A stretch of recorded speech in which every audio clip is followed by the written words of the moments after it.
araw, ako si Jerry ng JG Craft Tones at meron tayo dito ngayong Dunlop DVP3 Volume X. Isa itong passive na volume control at expression control para sa mga digital effects pedals natin na may expression input. Pero meron siyang isang downside, yun lang malungkot, di ba? Meron pa rin downside kasi itong Dunlop DVP3 Volume X, magagamit mo lang siya as volume control at expression control at the same time kung sakaling magsasaksak kayo dyan ng magkasabay. Wala siyang switch kung alin yung gusto mong gamitin. Wala kang choice kundi gamitin siya ng sabay or gamitin siya as volume control lang or gamitin siya as expression control.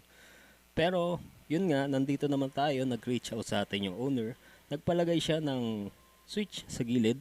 Nang sa ganun, pwede niyang gamitin alternately yung volume control at saka yung expression control niya. So, parinig ko sa inyo yung volume control.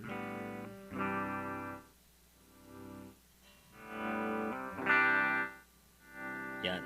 So, gumagana yung volume control. Ngayon, ipapakita ko sa inyo yung expression control feature niya. So, dito sa expression control feature, ang nilalabas niya ay control voltage. Ang control voltage ay yung pagbabago-bago ng voltage kapag ka, for example, may device na kagaya nito, na pag ginagalaw na ganyan, nagbabago yung voltage. Then yung device na kinokontrol, nababasa yung voltage na yon, then nagre-respond yung device. Depende sa kung paano siya pinrogram. So, para maipakita ko sa inyo yung feature nun, yan, maglalabas tayo ng multimeter. Kapag ka nag-expression mode ako, may lalabas na voltage dyan, 9 volts. Kasi ang in-input ko dito ay 9 volts. Then, ang kukontrolin niya ay mula 0 volts hanggang 9 volts. So, yan. Ngayon, nasa volume control tayo.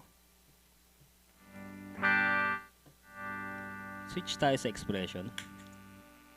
Yan, naka 9 volts siya pag naka 2 position. Sa heel, 0 volts yan. So, may natira lang pero 0 volts yan.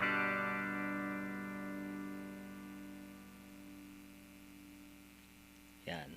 Kapag ginagalaw natin to, nagbabago yung voltage. So, technically, yung voltage ay manggagaling dun sa kinokontrol na device. Papasok yun dito sa expression input. Then, maglalabas yung expression input ng control voltage. So, ayun. Sa may-ari nito, maraming salamat sa pagtitiwala. Sa mga merong mga gustong ipa-custom made na effects pedals, ipa-repair na effects pedals or instrument amplifier or modification, send lang kayo ng inquiries sa JG Craft Tones. Sa mga nanood, maraming salamat sa panonood at lahat kayo mag-iingat kayo para